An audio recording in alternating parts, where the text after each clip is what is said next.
3 kuud tänase valitsuse tööd on näidanud, et kui on koostöötahet ja töötatakse meeskonnana, siis on võimalik teha ka suuri asju. Ma tooksin välja 3 põhilist oma valdkonnast. Pikalt on räägitud sellest, et ühetaoline maksusüsteem Eestis on oma aja ära elanud, küll aga ei ole midagi tehtud selle parandamiseks.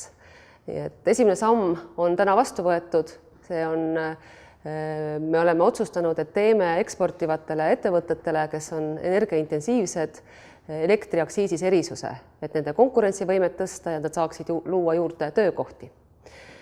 Valitsuse jaoks on väga oluline, et neid töökohti loodaks juurde ka väljaspoole pealinna.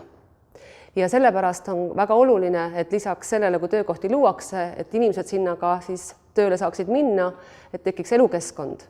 Selleks riiklikult toetatud üürielamute programmiga anname hoogu juurde kohaliku omavalitsuse ettevõtluskeskkonnale, samamoodi tööjõumobiilsust tõstame sellega ja ka üleüldse loome juurde uut kvaliteetset elamufondi ning toetame ehitussektorit.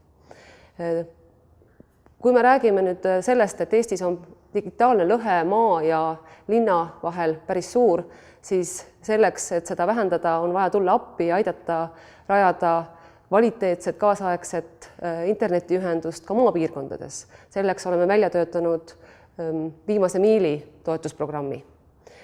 Ja tuleb meeles pidada, et käesolev aasta on selline, kus Eesti on pool aastat Euroopa Liidu eesistuja. Ja me tahame näidata selle käigus, et oleme nutikas riik ja kuidas on võimalik lihtsate digitaalsete lahendustega teha suuri asju.